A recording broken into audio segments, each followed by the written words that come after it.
Welcome to another. I don't even know if this isn't really a not safe for wonks episode. It's not really a lore and logistics episode. It's just vibing. It's more vibing. Brandon is here. Noah, you're also here. I think it looks like you're here. Knock on wood. And yeah, this is like I said right before we hit the button. It's like mom leaves and the two stepkids now have to like figure out their vibe on like a live and immediate scale, which is totally fine. So, are you clued in to the news today? Do you know what's been going on? What do you think has been going on? And I'll tell you what's been really going on.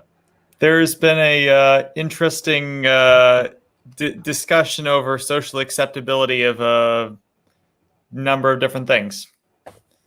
That's so broad as to mean absolutely nothing, and I actually respect that.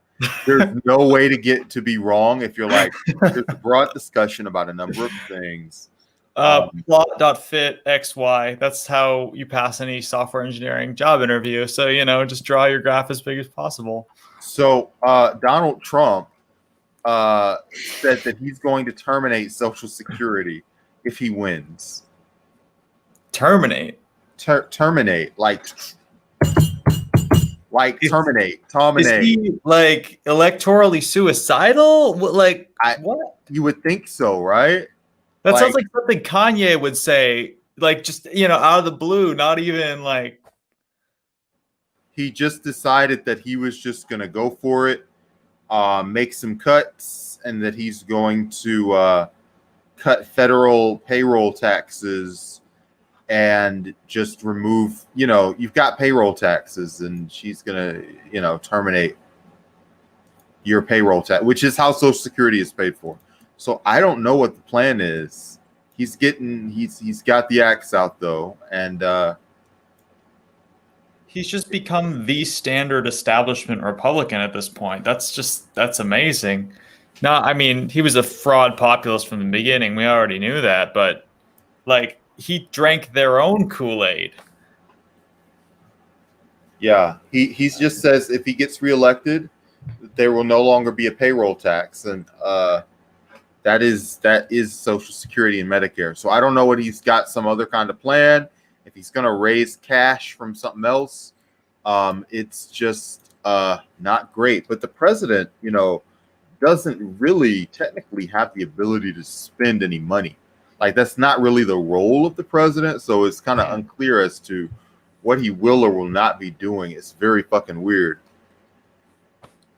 That's even with this Congress, it seems a little far-fetched to be making that drastic of a change. Does he? Are we sure that he wants to be president? I'm not sure. If I were him, I wouldn't want to be president. Like, I mean, it's not a fucking fun time to be president. Honestly, I wouldn't want to be president incoming. All this shit's built on a fucking bubble. They're gonna probably fucking pull the plug in December as soon as this election's over. I mean, in 2016, he was prepared to lose and like make the biggest show of it, anyone's ever made a show of it, and just it was rigged, Hillary, and blah blah blah blah blah. I'm starting a news network. We're going to talk about how it was rigged. I'm the legitimate president in exile. I'm going to fucking cuss out Hillary. This is a good grift. I mean, you just get like old white people's hatred, and you suck up dollars from it. And it's like the number one source of income in America. I do understand that. But in fact, I was talking with my co-host Rachel about like the NRA being in deep shit. And like the problem is the NRA going away doesn't stop the people that like funded the NRA. Right. So there's going to be like 5 competing organizations that are going to be like wilder and wilder, trying to scoop up like that money to be like the true successor to the NRA. As long as you have the freedom to spend your money on grifts, there will always be grifts that are there to suck the money up. I have a feeling they're like the low-key kind of wannabe defense contractors that never quite made it. Their guns dropped and flopped, and then they, go to the civilian sector. Yeah, absolutely. So it's just going to be a total mess. It's Sunday over here. in the East, and it's officially Sunday vibes. Do you have some Saturday vibes? What are the vibes over there? Just tell us, what have you been doing this week? Without being boring, like, when we're on a podcast, people go, "Oh, I ate nachos." Make your week sound entertaining. Oh, Challenge. just a couple of exploding servers here and there. It's nothing. Are you working? Oh, we talked. We talked like via the chat last time, right? Yes, sir. Okay. This is all coming into place now. The whole drama. I got you. So, what is your craft? Like, what is your professional field? I am a software engineer. I jokingly call myself a YAML engineer because most of the stuff I do isn't just, that's got its own, industry thingamajig that's all kind of well known within that. But I mostly work on infrastructure, making applications run without crashing, hopefully run reliably, and there's it's a good job. It's a good gig. Are these like web apps, or are they like regular computer things that are? They're kind of one and the same these days. Most desktop apps are written in web technologies, and so you have some kind of backend somewhere, and people don't realize that they're all apps. It's just a matter of where it runs. Everything is an app. I got it. Pretty much. Are you working like freelance indie, or are you working for like one of the major corporations in California? I'm actually in Juneau, Alaska. I've only been to California a couple times, but I'm a. You seem so cool and so relaxed that I just assumed that you were in California. There's not a whole lot that goes on in Juneau either, to be honest. It's one of those older white liberal towns, with a lot of kind of pseudo hippie culture. You're cool up there, but it's like it's physically fucking cold, so you don't have a choice but to be cool. Oh man, phone's not liking me. It's kind of like that. Yeah, Juneau's rainy. We don't actually get that cold anymore because of climate change. It's weird. We're in a rainforest up here, and so that's what that happens. We get rained on. Tomorrow it's supposed to rain between 2 and 4 inches. Woohoo! Beautiful. Do you prefer in your dream imagination small places or large places to work? Do you like the neighborhood and community, or do you like stable paychecks where they actually pay you for your work? So funny enough, I'm trying to do both. I decided I want to go fly airplanes, and that's the long-term direction I'm going to shift in. Kind of coronavirus made me realize, oh well, there just isn't a lot of time on this planet. You don't know, how much you got. Might as well go do things that are worth doing. I decided I wanted to fly. Kanye West discourse, the best discourse there is. And just like that, when you say Kanye West, butts get in the seats, the fucking chat button starts to go upwards. Alyssa comes into the room just like that. Hello.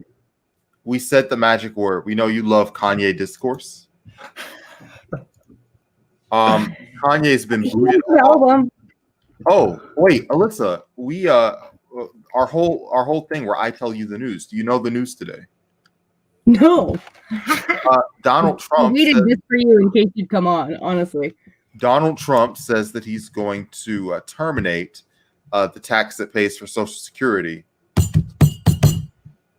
Payroll tax. He says it's gone, and if he gets reelected, it'll be gone, which, I mean, effectively is like that's where the money for Social Security comes from. So I don't know what's happening. Whether he's that's advising his own campaign now, huh? I guess so. So I got a question about that, which is how many billionaires does he plan to eat to pay for this? He doesn't have to worry about paying for anything. That's only if you're a Democrat. If lies. If you're a Republican, just say like, I pay oh my for god. it. Yeah, okay, but fine. here's the thing. Yeah. Fuck Donald Trump. Fuck him. Fuck them. Wow. And I feel like we just experienced a large loss of people from watching us. Yeah, it's true, but it's fine. Listen. I don't care. Yeah, that's right. People wanted to hear about Kanye, and we teased them up, and then it was like, no Kanye, I'm out of here. Wait, 1 second. He's planning to ask his buddies Goldman Sachs for a loan. Why do you have the Goldman Sachs business card though? This is their credit card. It's the one that I use when I think I'm going to get defrauded. So that if that's great. I get defrauded, it's Goldman Sachs. That's fair. That's fair. Valid. Plus, it's a nice little self-defense thing. If somebody comes at me on a plane, this little titanium. Don't come at me on a plane. You're not Nina Myers, all right? You can't just you're not rolling like that. Alyssa, Kanye West, running for president. He tried to get on. He tried to get on the Illinois ballot, and that's his home state. He had 3,000 signatures, and a lot of them were not valid. So fake names, fake addresses, and you're allowed to turn in a fake name and address. This all goes back to fucking Acorn. But sleepy time. I know. I don't know whether I can. This is so much to do with Alyssa. This whole West Coast thing. It's wild. But she's always like, we got to do the show at 4 a.m. That'll be cool for me. I'm like, oh. But yeah, Murasaki, if you have any hashtag things you can no longer do, whether that's physically, I don't know your age, it's probably really old, or mentally, emotionally, whatever's going on with you, just let us know while we're sitting here talking. But anyway, Kanye, he's running for president, and he's got ballots, and they're mostly fake ballots, and you're allowed to send in fake ballots, but not that many, because he's under the limit of like real ballots, so he can't get on in his home state. So I think, oh no, I don't ever want to be rude. No, that's how I feel every time I win. Listen, Alyssa, I know that you're a loving and empathetic person. The Twitch commenters aren't real people. They don't even count. They're not covered by the Geneva Convention. Like, we've covered this. My name's Alyssa. I'm a Luddite. The War Crimes Tribunal will not come to the defense of any Twitch user. It's fine. But anyway, give your Kanye thoughts for this early Sunday morning. So, on one hand, I'm like, fuck, that guy's, exploited some people and has made money off some really dumb things. On the other hand, fucking, I'm not here to police how people spend their money, blah, blah, blah. So I really struggle with having an opinion in general on Kanye West. Now, here's the thing. When it comes to politics, though, and his involvement in them, I am of the mindset that he and Donald Trump are both mentally unhealthy and have indicated pretty clearly, I think, and I could be wrong, that like they don't take it seriously. And I don't know. It's really hard for me right now because I struggle, point blank period, to engage at all with to really even believe in electoral politics. Fuck you. No, I mean it is, but I was yeah. Oh, I was just teasing you because I can. Yeah, go ahead. Yeah, and so like I don't want to ever.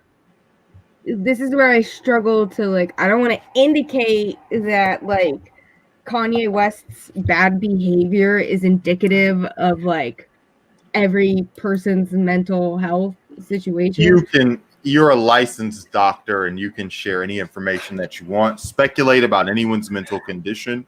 Just go off, Queen. Go off. Really do it. So knowing that none of that is true, I'm gonna go ahead and say that I have studied psychology a lot, but like not that kind. And anyways, so I think they both have really severe cases of distorted humanity. And like I think I feel bad that Kanye West is struggling. But if I'm He's being struggling to get on these ballots too. Anyway. There's some fucking bullshit and he's involved with some things and I don't have an opinion. That's it. Okay. I guess I suck. That was a long way to get there, but it's fine. So listen, the foreign governments are also clashing, and this is new news to you as well. The departments, the Joint Chiefs or whatever, the National Security Advisor, has released a statement of U.S. intelligence and their findings about world leader preferences. And apparently China would prefer Joe Biden to be president because Donald Trump is weird and unpredictable. And Russia would prefer to have Donald Trump for obvious reasons, for reasons that I think should be obvious by now. I find it weird that China got lumped in with Russia unless China is doing something with the election. It just seems like anybody who, if you're negotiating with the president, I think you'd rather have Biden, especially if you don't live in America. You don't care about anything domestic. You're just choosing an old white man to talk to. Actually, cool drives his Corvette. Yeah, there's no good choices. But how do you feel? Should Russia? Do you care about Russia? Because Trump says doesn't care about Russia. Not important. Are you a Russia person? I mean, quite literally, yes. I mean, if we're being really honest, I am of Russian descent. Oh, like how Russian? Like when a white person is just like, I need to pick a country and pretend I have ancestry there. My facial features vaguely resemble a picture from, or is it like I've got documents? My great grandma was the Tsar. This is all coming together now.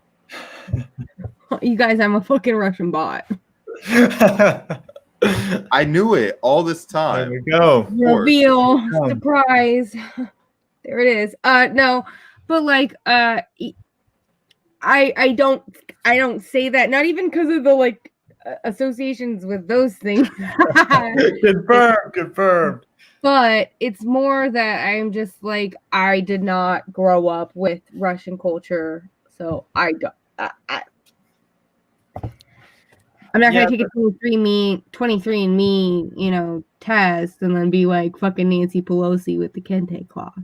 I've never thought of you in an Eastern European kind of way, but I can imagine it. I can kind of see it. So I'm Portuguese and Russian. Yeah, when I first saw you, I just assumed that you were just like a light-skinned Mexican or something. But I'm sorry to tell you that I'm just probably like a basic white bitch. So yeah, I don't know. I'm definitely not gonna pull a Warren and take any DNA test to tell you, but DNA. All right, Alyssa, what are your Sunday vibes? What's going on in your world that you want to talk about for the show? Because we riffed just 20 minutes just hanging out here waiting on you, really. So check this out, y'all. I'm listening to Pedagogy of the Oppressed right now again, the 50th edition. Through a really new lens, I think. I'm really excited about it. I feel like it's the first time I can like really listen to. Go ahead. For people who don't have any idea what the fuck you're talking about, for normal people who they just finished watching Ozark and they're getting high before they start fucking Narcos season 4. What is Pedagogy of the Oppressed? Okay, I'll tell you. But It first, sounds let me like tell you homework. this. Also, listen to Tuyo Radio on Pandora if you're watching Narcos. Like, if you're watching Narcos and you dig that intro vibe, like, hit me up and I got you some good songs and radio stations. Anyway, Playlist, baby. so what I was gonna say is, so Pedagogy of the Press is a book that was originally written. And let's see if I can pull it up quickly enough to not look stupid. The short answer is no. No. Okay. So, Pedagogy of the Press by Paulo Freire is written in a day that happened. We'll look it up. But so I'm rereading the 50th edition. So it's post Trump election. And it's written and translated, and it has a really good intro, and then a great preface by the author, and then I'm in chapter 1, and so he really talks about, like, right off the bat in chapter 1, we talk about like what it means to have structural violence, and then how, like, the relationship exists between the oppressed and the oppressor, and how there is, the oppressed must liberate themselves from their oppressors and must liberate their oppressors as well. And so there's a lot of theory there too, where it's saying that we can't, we must not, in our search for humanity, in turn become the very oppressors we sought liberty from. And so talks about, like, this distortion of humanity, and then Alyssa, also can I interrupt with just a quick question that I think you might be right? How about little oppression? what do you mean? Just a little oppression. Like, some people, I mean, you're watching the news and you're watching like Donald Trump, and you got to be thinking, like, let's suppress him a little. You're watching your fucking Michael Tracy's on Twitter. He's talking about how he's getting beat up by Antifa. Are you thinking little oppression? Let's suppress him a little bit. Is there room for that or no? Here's my thing. I don't think that's fucking oppression. I think No, that I'm person saying deserves let's to be actually oppress. dragged. I'm saying we got to actually oppress. We got to put our back into this oppression shit. Oh. So Yeah. here's what okay. Beat him over the head First a of little bit all, with the bar Yeah, bottle. little. Like, don't kill him. Just Yeah, just a couple I whacks. am not somebody that advocates for nonviolence. I will tell you that. But how I define that butt. nonviolence. That's the most disappointing butt I've seen all day. Here's the thing, though. No, not but. What I will say is, I think that we have really failed as a society to define, to operationally define what nonviolence means and what that stands for. And if you go read Gandhi, you go read all of these people that are touted off and whitewashed, you'll find that there's a lot more to it than just, like, Gandhi wasn't just like, hey, you guys, don't ever harm anybody. And that's all he ever said. There's a lot of contradiction, and there's there's a lot of criticisms and stuff that I'm not going to get into because it's way out of my grade and league. But what No, I never think say that. is- Just say this is a very busy and efficient show, and although I could share that wisdom with you, I have chosen not to. There you go. No, but for real, you guys, create spaces where it's okay to be wrong. Yeah. Anyway, so I have this really strong opinion that in order to achieve liberation right now, we are going to have to engage in things that people are going to consider violent But that's largely because a lot of people are fucking not really thinking about what violent means. And let's be fucking frank, watching a police station that is entirely abandoned without any people in it burning to the ground is not only not violent, it's also actually kind of sexy. But sorry. What I meant was She says with flames under her too. That sounds I'm like just you like- said what. That sounds like you said what you said. But all right, what else you got? I said what I said. said That's what I damn said. straight, Brandon. That's right. It is, and I stand by that. I think so. So when I say I don't support nonviolence, there's kind of a contradiction in that. Like, I don't support what people define as violent right now. And I think that there are a lot of really good works that go into the critiques, and or not even critiques, but like, alternative perceptions and, extensions and whatevers of these really awesome classic works that are great. So I think we're in a time right now where people are really having to engage with the fact that, like, breaking a fence isn't violent. Yeah. People shouldn't go away for life because they stole something. Stealing from a corporation is praxis, and I said that. Noah, how do you feel about nonviolence in general as like a protest tool, and how do you feel about state violence when it comes to people who are just not nice at all? So, what Alyssa says about defining violence is quite relevant. Breaking cops, taking cops' shields and throwing them in the river, that's not violence. Breaking their radios or stealing them and turning the knob and then playing "Fuck the Police" to disrupt all their comms, it's not violence. It might be a felony in the eyes of our, state and get you into a bunch of trouble, but who are the eyes of our state? Oh, sorry.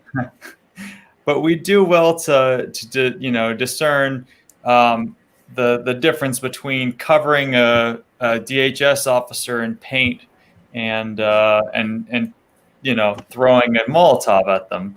It's worth one wrecks their weapons, ruins their day, makes them unable to operate, and the other is a lethal weapon that's likely to, if it doesn't kill them, just make them hate you. The ways that I've seen state violence affect people has not just been in the pure sense of beating people over the head, which I of course saw when I was in Seattle at some of these protests, like the classic. But in the ways in which that they will change people's ability to express themselves simply by watching them continuously. The NSA is and I will always go into the digital side of things because that's just my court, is a huge purveyor of state violence. They alter what you're allowed to think about, and you don't really realize it, but as soon as you're being watched, maybe not you individually, but there's enough info about you that it might as well be individually. It can be individual at any given time because every damn thing you do is recorded indefinitely in a database that's searchable by thousands of random people at different entities. You start to think differently, and you start to not be you anymore. You start to kind of turn into something or somebody else, and thereby affecting you like that. They've changed your ability to react to damn near anything. That's very well said. We have like this very weird cyber world right now, in terms of these apps being banned, being unbanned. Noah, how do you feel about this whole TikTok situation? Do you feel like this should be something that the feds are involved in, or is it xenophobia and not really as big a deal as it sounds? So it's nuanced, of course. I don't, of course, believe Trump is a good faith actor. He's doing this pretty transparently as a, you know, an active vengeance on the Zoomers who kicked his ass and wrecked his rally, and B, because he wants to be a rah rah rah macho, I'm tough on China. But the thing about TikTok is it truly is Chinese spyware. That's not bullshit. What TikTok was, or a previous iteration of the concept anyway, was this app we used to use in high school called Musical.ly. Now, Musical.ly was pretty much what TikTok is today, but more music centric than actual TikTok. The thing is, with a service like that, the server hosting costs of all that video is not commensurate with the amount you're going to make back in ad revenue. So it's not a sustainable service. So this Chinese, funded company that's got the backing of the Chinese government wanted to buy it up as spyware and pretty successfully did that.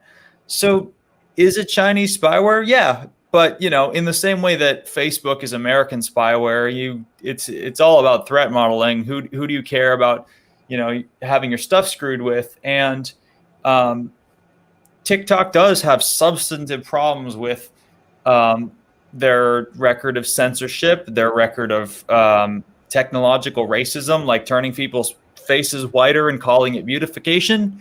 They're just straight up blacklisting Hong Kong, anything, any sort of resistance to the Chinese government. And they're doing that. And, I don't want to necessarily draw all sorts of equivalencies here, but we have companies kind of doing the same thing in the U.S., just about U.S. interests or U.S. state interests rather, as opposed to Chinese state interests. So yes, is it xenophobic? It is, but it's also they're real. Taking your shit. All right, Alyssa. Yeah. How do you feel about TikTok? Do you want more TikTok? Are you like, all my energy is on Twitter, and as long as Twitter isn't banned, I'm fine. I mean, I think Twitter's fucking spyware, but I hope my CIA guy follows me. I hope he learns something, and like maybe watching all the things I read, like my man's will learn something. I don't know, but I think you have to get over 10K before you get a personal CIA guy. I'm at 10.5, baby.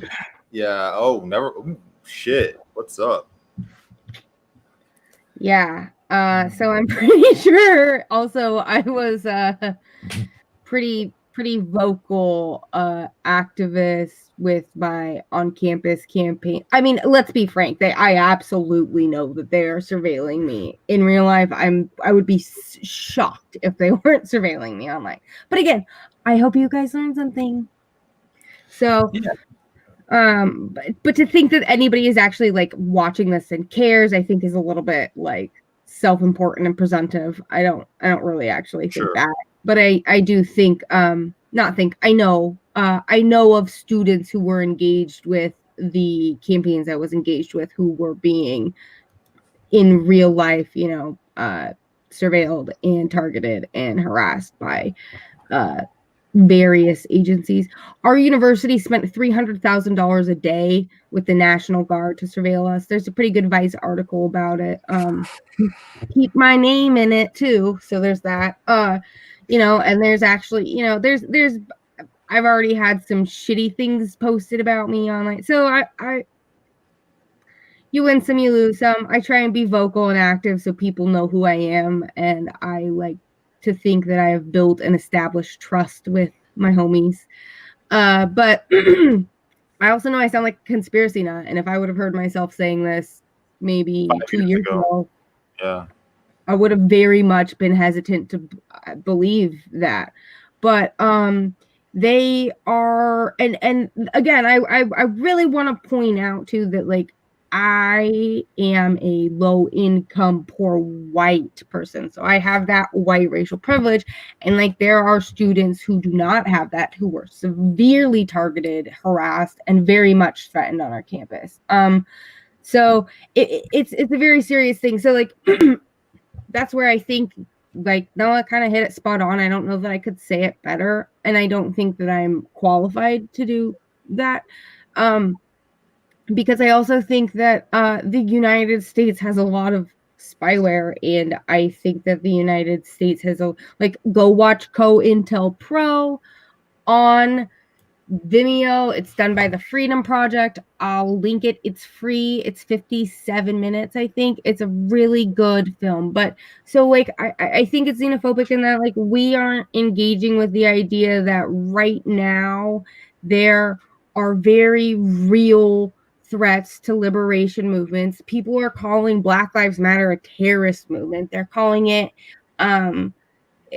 Antifa a terror, and that's just dumb. I mean, yes, as anti-fascists, were classically known as terrorists against the Nazis. We would go for the fact that Antifa is this organized group of anything. It's not. It's a fucking ideology, you turds. Anyways, so I think that again, I've said this. I think right now we are in a time where they're absolutely going to utilize every single thing they have to surveil us because they know we're all at home right now. They know what we're doing for the most part. I mean, I'm not excluding essential workers, but I mean, in general, on average, it's just better time. And I think once again, it's one of those it's really easy to point outside somewhere else and be like, oh, look at this thing. We're going to ban this thing. I think we really should be looking at what's going on here right now. And I don't know.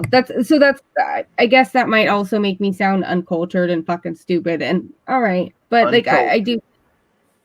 Huh? Fucking uncultured and fucking stupid. Don't want to sound like that. If I may condense what you were saying, the question of how much to assert as the surveillance state's power is difficult. If you over-assert, people assume you a conspiracy and not. If you under-assert, you sell yourself short and you bullshit yourself and say that you're not being surveilled. And either one can fuck you over.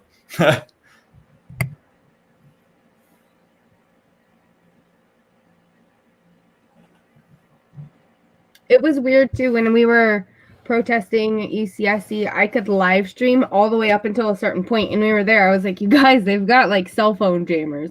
I promise you something else is going on.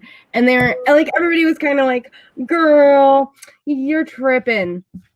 And people were like, oh, I don't have any cell phone service at the bottom. We were having all kinds of issues.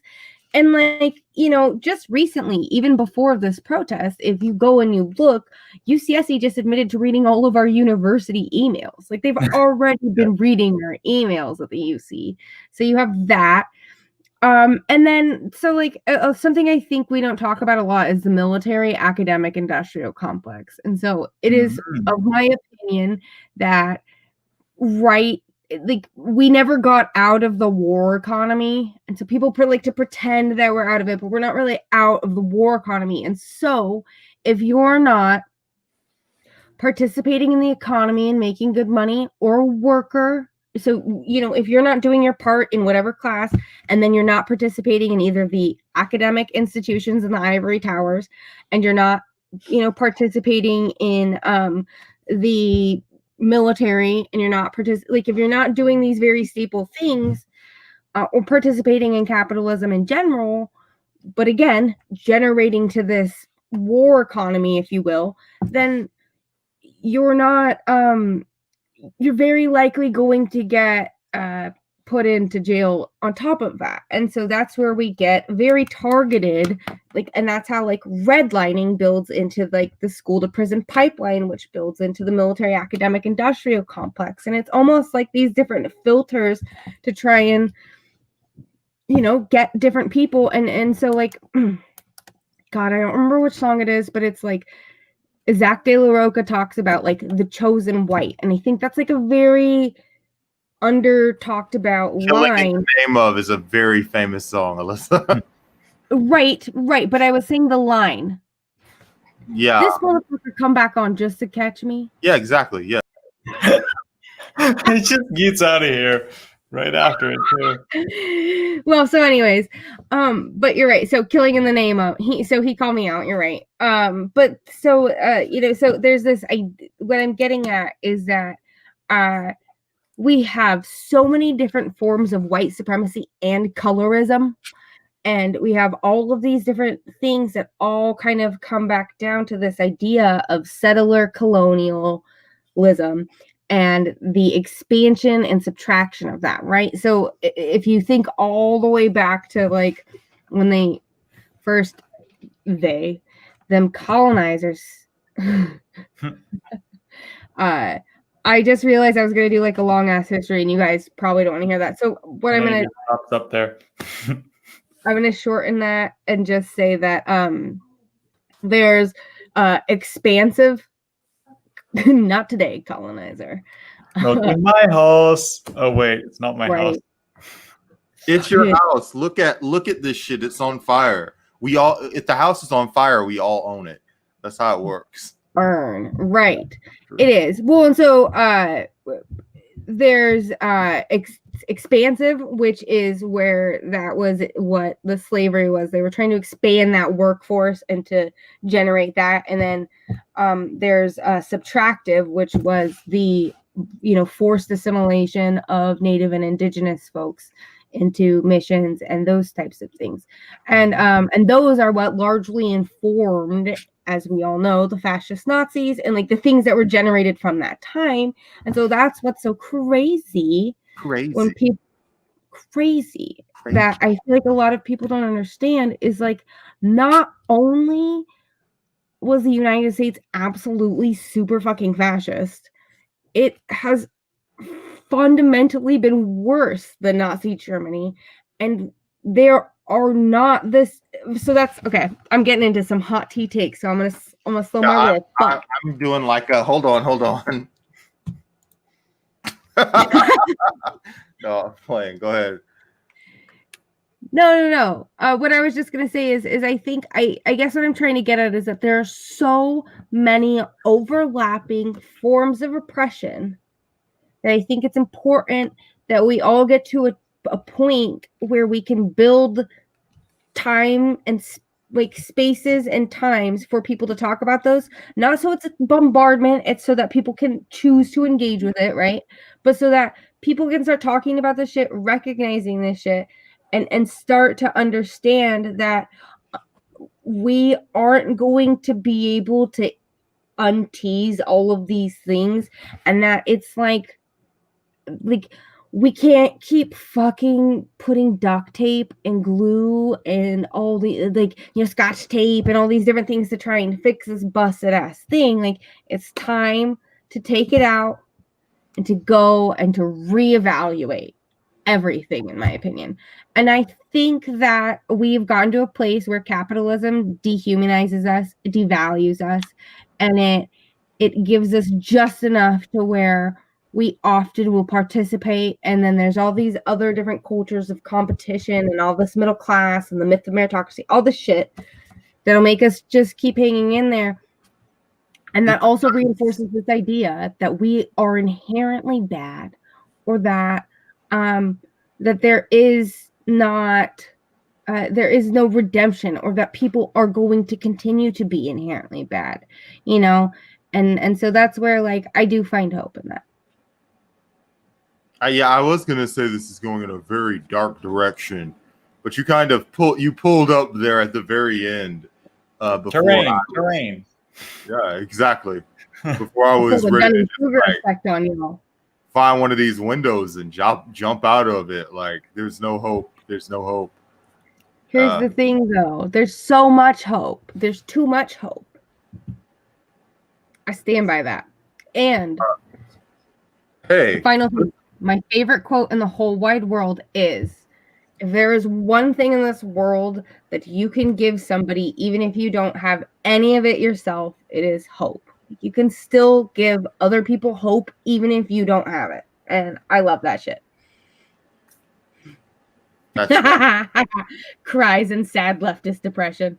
An intoxicated Florida man allegedly spat on a child's face and told the boy, "You now have coronavirus," according to a report. Jason Copenhaver, 47, told the boy to take his mask off at the eatery and asked if he could shake his hand, police said. He then grabbed the boy's arm and put his face next to the child and spat on him and told the boy that he had the virus. The man later tried to hit an employee twice.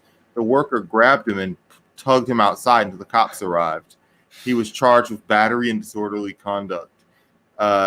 He told the cops he didn't know if he had coronavirus and has never been tested. What's going on with people? What is happening? Is this something that Medicare for all? First and foremost, we have to establish that's Florida man. Yes, Florida man. Dun, dun, dun, dun, dun, dun, Florida man to the rescue, save the day. Doing the robot. Or I might eat your face. In front of millions. And I probably do it with my naked butt and bunions. So if you did that on an aircraft, you would get put on the no-fly list and banned for life for being a literal terrorist. Like they don't. I'm not saying that that's necessarily always appropriate to just willy-nilly label people terrorists like we do here. However, if you really believed you had the coronavirus and you spat on somebody, what are you doing with just trying to fucking kill them? Listen, there are times to joke and there are times not to joke. If you are in an airplane, it's time not to joke. But if you're bullying a child in a restaurant in public, that's fucking hilarious. Just go for it. Whatever. I mean, meanwhile, the government's telling us to send our kids to school. And I'm like, is there a little bit of hypocrisy there? Is there a little bit of hypocrisy? Hear me out on this. When our government is like, you have to send your child back to school. We're going to suspend these two kids for sending pictures of them, of the other kids who are choosing not to wear their masks. But also, fuck this guy. He's going to go to jail and be in prison when something isn't right there. I'm not saying those are two totally the same, but there's some fucking overlap. That's a Venn diagram for sure. Yeah. Angry Canadians are going after illegal U.S. visitors amid COVID-19. When all this shit was happening, where are you already at? That is such a deeply. Oh, go ahead. Oh, what do you got? I have a funny anecdote really quick. Go for it. Hello, everybody. I have an excellent anecdote for you guys about why you should not say stupid shit at the airport. Go for it. I have two children with me, and we're at the airport. We're going to Disneyland. And my son looks at the window right next to the flight attendant and goes, "Hey, Mom. Hey, Nana, Grandma, everybody. That's where they load the bombs, you guys." Oh, God. So what do you do aside from make that exact face? You start welling up with giant tears and be like, "I spent my whole savings on this trip to Disneyland, and I don't know what I'm going to do. I don't know what movie he saw that on, but please. Usually. I mean, what else do you do? You're talking to the woman that missed her fucking flight to Iowa to go knock doors for Bernie, my red-eye flight, and had to go drive back at 4.5 hours later on the next flight, and then got to Iowa and hadn't slept for 14 hours and then walked for 15 miles. And I was like, oh, let's do it. Don't fly Frontier. It's actually more expensive. Oh God, fuck Frontier. No, they're terrible. I shouldn't say that, but fuck them. This live stream has not been brought to you by Frontier Airlines. No. This live stream has been brought to you by Raid Shadow Legends. This is console quality graphics inside a mobile device, which is just really incredible. We love it. Try Raid Mobile Legends, Shadow Legends, whatever the name of it is. On the App Store. Yes, try it on the App Store and use our promo code Alyssa, and you will get one legendary hero. Hopefully not Alyssa will not be the legendary hero, but you never know. All right. So you also get, if you use promo code punkass, you get one technical upgrade code. In this case, I'll give you an example. Alyssa had to get herself out of this situation. Here's what she should have done, right? She should have said, "Damn it, it's not funny when you say that," and make it very obvious, conspicuous in front of the flight attendant that you're mad at your kid for making such an immature joke. Ah, yes. Oh, totally. Yeah, you should. But But you when you because saved you're up for a tired. month to get You're that ticket, and your kid does that, and it's like 4:30 a.m. Brandon What is- knows. So what did they do? Did they like come and lambast you, or did they hear it? I think he was just Thankfully- afraid of potential consequences more than, or no. Thankfully, what happened was the lady who looked at me, she was just like, I did that whole, I did. She was a big racist. She was like, "This woman doesn't look Muslim at all. I won't enforce the rules 'cause I'm racist." And then she just left. Wait, is that what happened? No, Okay. no, Okay. no. She was like, it's cool. I'm a single mom too. I get it. That's valid. That's good. But probably wouldn't work very well for you guys if you did that. It's true. Probably wouldn't buy the single mom bowl. Well, you never I know. don't think she would. I mean, I don't know. You never know. Again, though, that's why I say abolish gender constructs. We should say single parents. But the other thing What's that been is your really hottest funny- take tonight? Is that the hottest one in your opinion? What? I don't know. Are we abolishing parenting or just joint parenting? No, but we should start talking about how parenting is an unpaid form of labor that we don't acknowledge. There was a candidate named Andrew Yang that really had that whole thing figured out. He was going to send everyone $1,000. No, he didn't. If you read his page, that man was full of shit. Sorry. We know you're a veteran of these primary wars. Anyway, let's like Americans. Here's my one thing on that though. For everybody listening, a UBI should be universal for everybody. As a widow, with the certain parameters I have in my life, I would not have qualified for his payment. Boom. That sucks. Moving on. We have Americans that are illegally crossing the border. They're being told to stop in 2 languages, but they're not doing it. That's because the first language they get told to stop in is French. Yeah, they're like, whatever else is on this sign, I don't have to pay attention to it.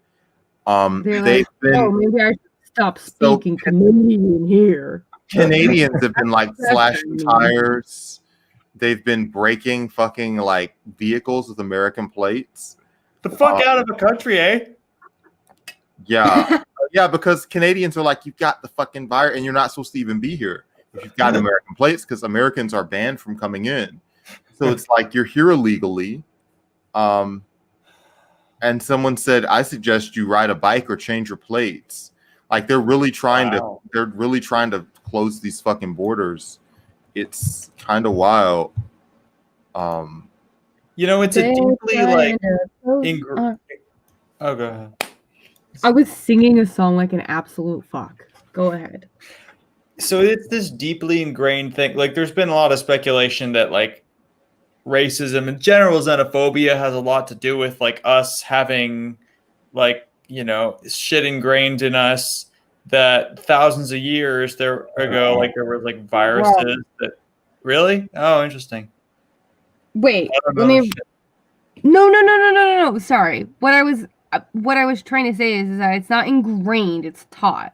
It's programmed. It's saturated. It's a culture thing. Like in my opinion, because there is no such thing as biological race. Right now, I'm not saying racism is not an outcome.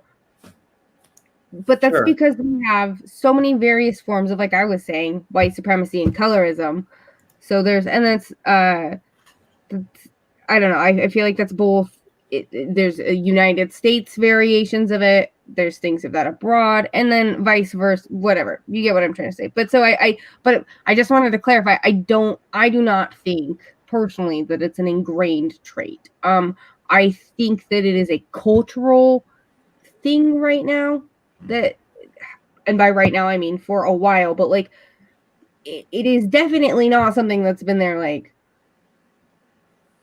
Well, like in the United States history, it's been here the whole time. There's been settlers owning religion. well, like yeah, like the implementation of it, right? But like that feeling that people have of just fear of like the other apparently had some there's been like research into it having some roots in, you know, before we had medicine, that there would be other, you know, the other group of people outside from wherever, whether it's a different like racial group or a different, you know, just a different group of the same quote unquote race, even though that's Right. bullshit, you know, they'd have viruses that you're not immune to. And so if somebody came from there, you get the virus and like, so like it seems like a really easy thing to drum up like xenophobia that's like based on that exact thing, you know, if we're used to.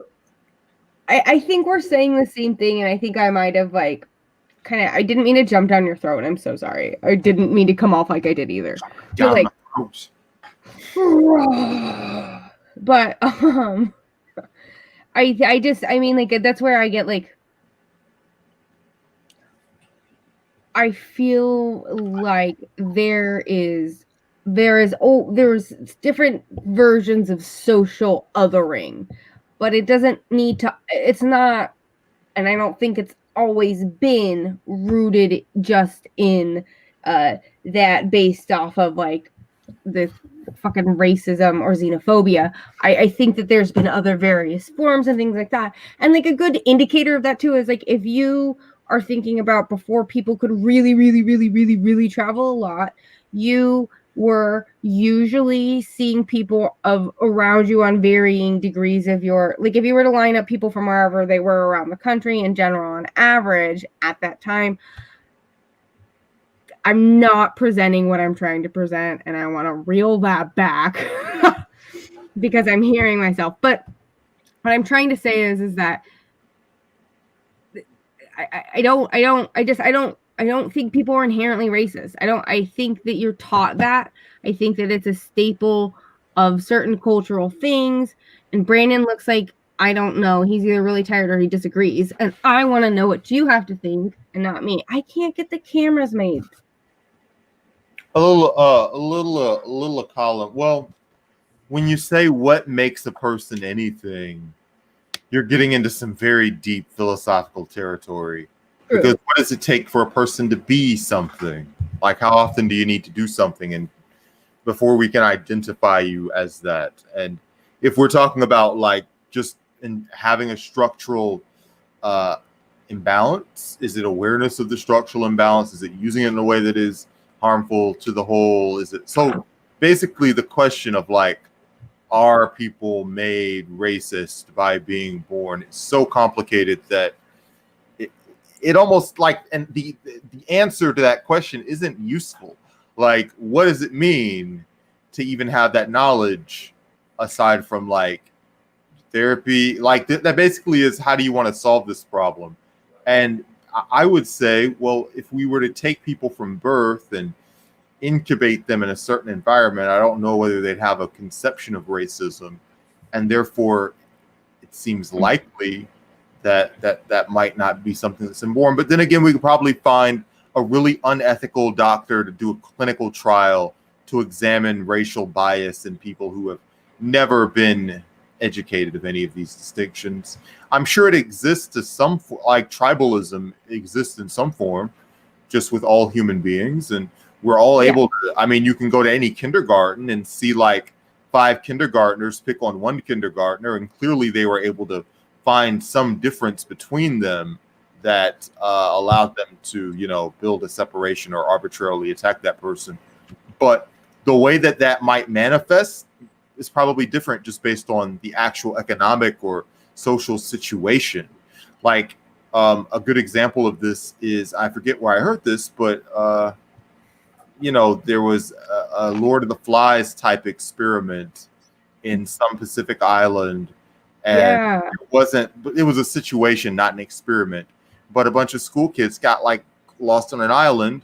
They came back like a few months later and like they were fine, man. They had like a society and it ran, and everybody, you know, had roles in the society, and it was like a thing. So to what degree is that like inborn, or we're in a situation where, you know, if those kids were just in school, maybe they had different races, like just for the sake of a conversation, they'd probably be shitty each other because there's no survival on the line, or they're fighting over resources in a much more limited situation. Whereas if we were to take like 10 racists from different races or prejudiced people or however you want to say it, and put them in a fucking island and they've got to survive, like, I don't know how racist is the Klan guy going to be if like he'll be fed to a bear in the middle of the night otherwise. It just depends. I think it just depends. Well, so I think I agree with you on that. Like, that sounded stupid, but like, we don't actually know. But I think that's like kind of the most important part, is we don't actually know, because all of these things have been done, right? As like, because we're all products of our culture, and none of us are truly objective, as you know. And so what I do think is that, because, like you said, because we're products of our culture, but a really good kind of way to, I think, examine this without necessarily, like, we're gonna have to make an inference here. Bear with me, but is Albert Bandura's Bobo doll study, right? So he examined whether 3 to 5-year-olds could learn in 1961, whether 3 to 5-year-olds could learn aggressive behavior through just observing their like adult models, right? So they it was counter to the view at the time. Sorry, I wrote this out earlier. And so learning happens through reward and punishment, which was what he was suggesting, right? And so the 72 children were split into 3 groups. First group observed aggressive behavior towards the Bobo doll. Second is non-aggressive. And then they had a control to, you know, establish, like, there was nothing, right? So it was just like, they did non-aggressive behavior. And so the children played with the doll in the environment, and then the children in the aggressive condition demonstrated, you know, more aggressive than the children in the non-aggressive or the controlled conditions. And basically what they found is that children not only modeled their, like, the aggressive, they modeled novel, so new aggressive manners. So these adults weren't just like punching the Bobo doll, they were like taking weird things and doing novel ways of trying to like imitate harming it, and then they were priming it. And there's been a lot of iterations of the study, but so what it gets down to is that I again, we're products of our culture, and so they're modeling. And so I think it comes back down to, like, again, the children in the non-violent environment didn't have aggression. They weren't showing those things, and the control was fine. And then in this aggressive environment, you found that these kids were modeling after the novel aggression. And then what they also found is that kids were even more susceptible to cartoons and characters. So not even like, you know, the oh my God, the adults, but like watching the TV is even more important. And so that's where I go back to, I think there's a huge part of all of the legal changes we need. Burn it down. But we also have to engage again in this social change where we have to address our mainstream media, the manufacturing of consent, and how over and undersaturated our society is, and how there's so much like downward social constitution of like non-white middle class people in so many capacities, but there's just enough upward social mobility and social constitution of like non-white bodies and success stories that it makes it just palatable to keep pushing that meritocracy train, so we all just keep participating in this horrible dehumanizing cycle of capitalism. And TED Talk. That was quite a TED Talk. We're all in awe of you. So listen, anything else on your mind, Noah? What else is happening? Oh, there's a hell of a raging over the level at which we we I don't want to say accept, but or find acceptable, but the level of people's my words aren't coming to me, and I don't want to minimize or understate people's experiences, but what crosses between sexual harassment and just being flirty we're seeing, and also what constitutes a imbalance of power that's like severe enough to really go after someone over, or rather, we're seeing, with two cases, obviously Shahid Buttar allegations, along with now Alex Morris, I believe. I don't know a lot about the guy. He was running for Congress I want to. I'm gonna get where it was wrong, but You're fine. kind of like. Oh, go ahead. Oh no, you're fine. Oh, okay. So and they're going after him apparently because he was dating or sleeping with, I don't know, I just briefly glanced the story, a guy who was considerably younger than him, but I don't know. I don't know enough about the situation. I've heard like quite strong opinions both on this is just homophobic shit, and they're perpetuating the stereotypes as gay men as pedophiles. Apparently, both people were actually adults, so like it wouldn't be in any case. But like then there was people that just saying like it's a severe imbalance of power that he dated this guy that was way younger than him, and I don't know where we draw those lines socially is developing. It's true. Inarticulate.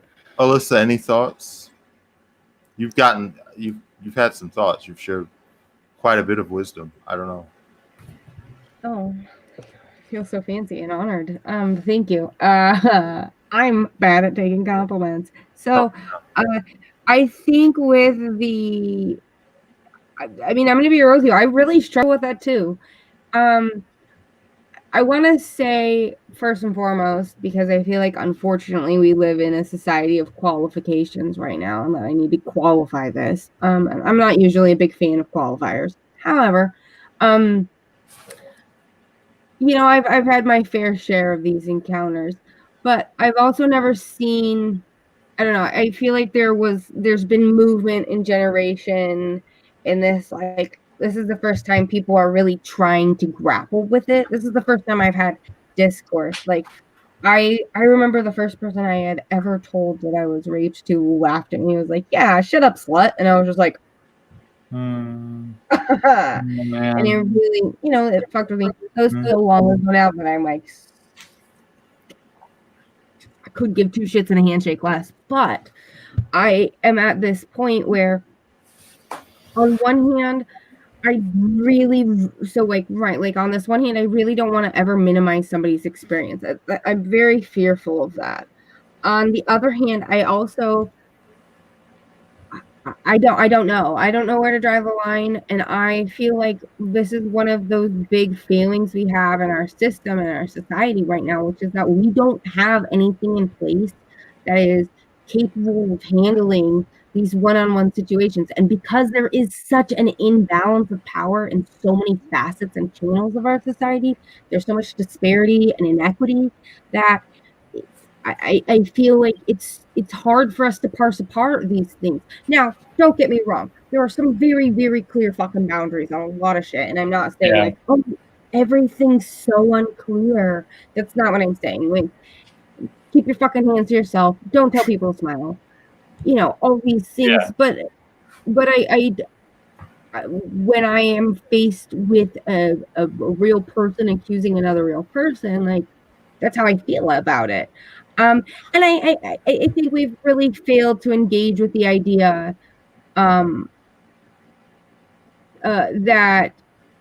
there is there's just not even any like a false pretense of like innocent until proven guilty, which y'all know how I feel about the criminal justice system.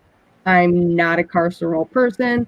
And so I I think that's what's hard. My other thing that I want to say is I think that with all this discourse that we've had around these things, I do think that a lot of women are revisiting. I said women, and I did not want to say women. I think there are a lot of people out there who are revisiting, remembering, or being reminded of experiences that they've had in the past that at the time they didn't necessarily quantify as being a violation because they didn't know that they could do that, and are now being like, I feel violated, and I'm not justifying that, and I'm not invalidating it. That's something I think is happening, and I think that brings the question of the people, like, social norms change. Where does that leave us? How do we hold people accountable in the now? Even like, I really don't know.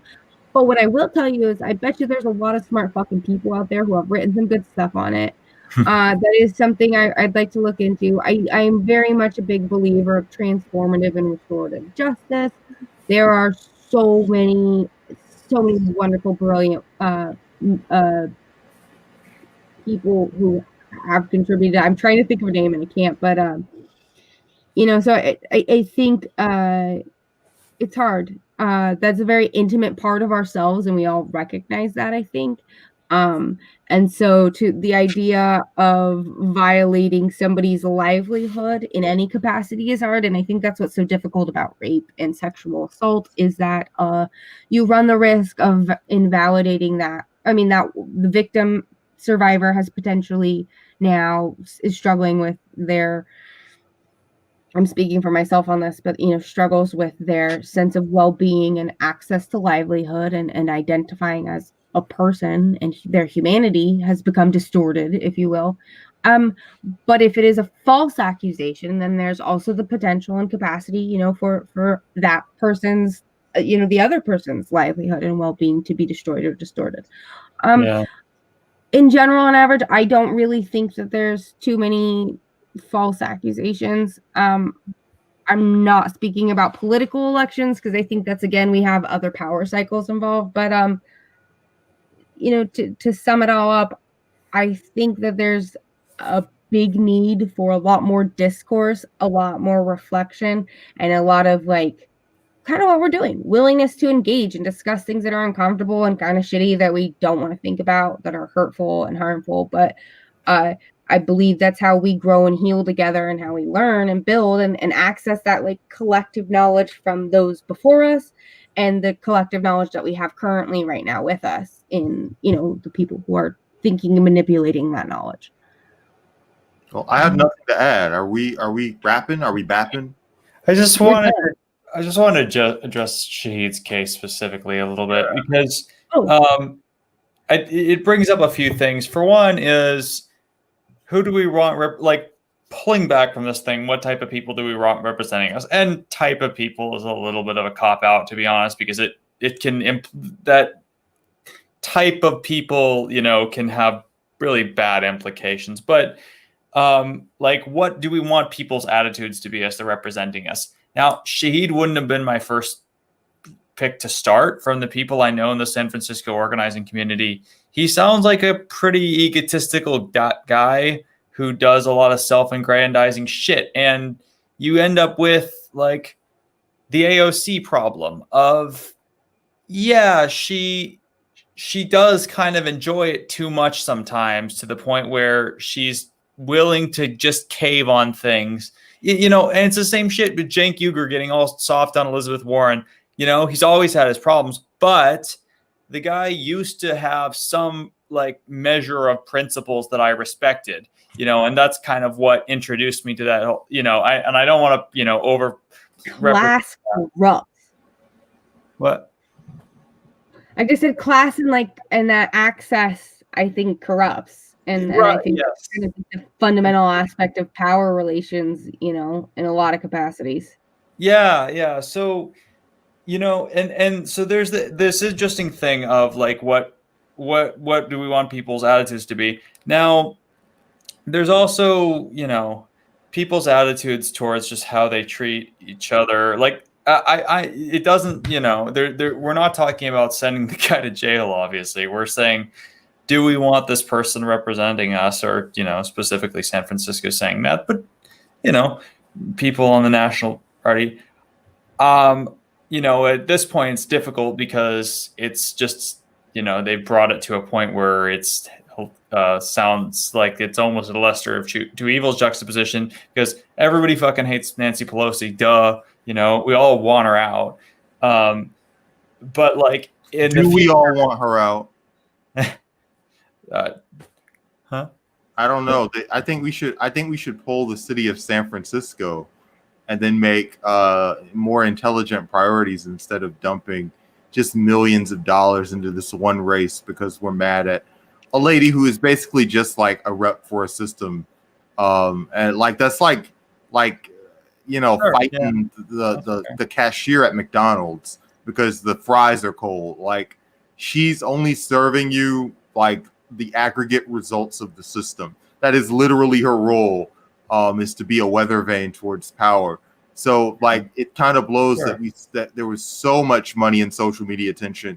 Like, hey, there was just a Tennessee Senate race. I know that this chick's not gonna win her Tennessee Senate race, but Marquita Bradshaw won her primary on $3,000. It would have been good for maybe people to support her a tiny bit more, as opposed to we're fucking mad at Pelosi, who again is awful, but is like not uniquely awful. She's just a cog in a awful system. Yeah, I don't know. That's how I feel. It's. I wish it was totally I wish that we could always divert our time and attention to the best possible places. Obviously, that's not humanly possible. Like, we're all human beings, so we care about shit that we see and know about.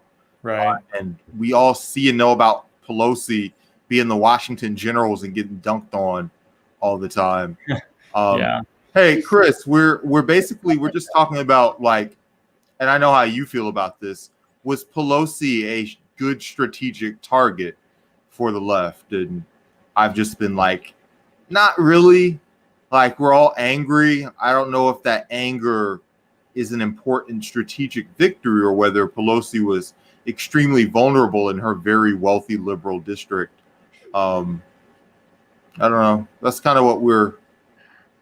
Alyssa, you're like, we gotta get her out of here, right? I mean, yeah, but I'm also just like, we've got to get electoral fucking politics out of here. We gotta get prisons out of here. We gotta get this motherfucking late stage capitalism out of here. Yeah. And so I guess I mean, hey Chris, I literally told you. Oh my god. Okay. In fact, I will bring the comment up. Hey folks. I see. That's you. You're folks. All right. Hey. Oh. Side note on all of this. Chris had to deal with me like commenting in like literally all of his shows today, like a fucking lunatic. So no, go ahead. What do you got? Side note, there's a reason I don't drink. I'm not interested in drinking at all. And it's because it turns people into fucking trash. Like, not to say that they permanently are trash. But when drunk, it turns people into fucking trash. And it sounds like most of the shit that Shahid did was acting like utter trash while he's drunk. And my pet peeve is not that people drink. It's that they say, oh, I was drunk. So the implicit thing is, oh, it's not They've got the immunity idol. Right. And I'm just like, get the fuck out of here with this shit. I don't want people, like, moral of the story is, I'm not going to shame you for drinking, but I am going to shame you for being an asshole. And Shahid, you were an asshole. Don't be an asshole. Guys, if you're running for office and you did some shit like this, can you get it sorted out before you get all the money from people? Like, you already know you did some shit. Like, it reminds me of fucking John Edwards. That's a whole different thing. My beef is the lack of addressing. I'm not going to make any statements on. I'm not. I haven't read enough things to make like an official statement. But at the end of the day, fundamentally, there was a very, very, very lack of addressing these issues, and I think that's where I personally get to the point where I'm like, you're slamming Pelosi, which I mean, go ahead, slam the salmon. Super down for it, but Like, show us that you take us seriously. You're running to be a fucking representative of something, like a group of people. Engage with us when something comes up. Like, Yeah. don't. It plays into this holier than thou Western professionalism of like, oh, I'm gonna do the higher ground, and I'm not gonna, and it kind of, to be honest, plays a little bit into. I'm gonna take a take here, but a little bit of this patriarchy and that idea of being like, I am better than that, so I'm not going to engage with it.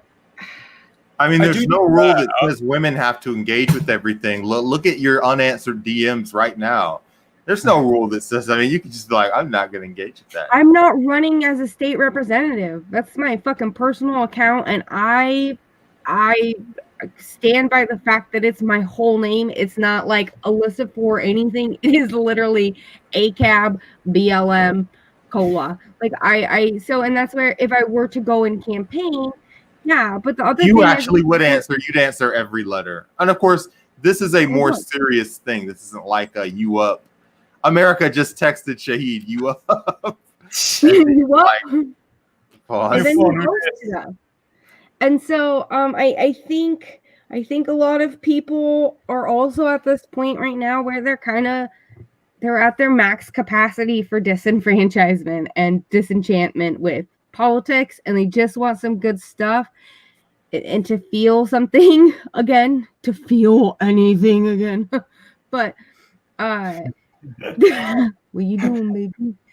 But it to me comes back down to like, we need to recognize that if we're going to keep playing into this game of capitalism and of electoral politics and all these things, then like we need to start having these conversations at least with ourselves so that we can have clear expectations and demands, because I don't have those of him. We need to recognize, we need to check ourselves before we wreck ourselves. Who's down with OPP? Yeah, you know me. So it's been a good hour and 20. We've covered the whole world of topics. We've covered immigration. We've covered clout. We've covered women's rights. We've covered the elderly. We've covered some cop stuff. I think cops are bad. Yeah, we've done it all. So thank you. Oh, I did. That's my one thing though, is like, side note, we have 400 years of white trash. So like, maybe we need to think about why people are drinking instead of shitting on them for drinking. Not in Shahid's case. Shahid, blah, blah. I know, but eventually, I mean, at some point, you pass the point of we have to play Doogie Howser and get to the root of your trauma when you're actively screwing something up. Like we can before we psychoanalyze the backstory of your wrongdoing, we can be like, no. It's like pitch and power before you hit the terrain, and then we'll talk later about why you got there. Yeah, you can take all that. You can take all that to therapy, by all means. If we're going to condemn them, though, how are we going to expect them to go get that therapy? Why is he condemned by not winning an election? Why? Like, what is all he's doing is not getting clout. That's literally, he's not being beaten up in the streets. He's not being... Sorry, I'm speaking outside of the case of this politician. I meant like in general on average. Just go. Sure. Just go do it. Fix your shit, world. Fix your shit, men. Just do it. Fucking, had we had a Bernard Sanders, Comrade Grandpa, if Comrade Grandpa were here. All right, well, he's not. So I'll see you guys later. I've got Bernie brain. I'm just going to talk about Bernie until Brandon cuts me up. Yeah, get a grip. Let's all try to get a grip. Thanks, everybody, for watching, and bye-bye. We love you. Bye.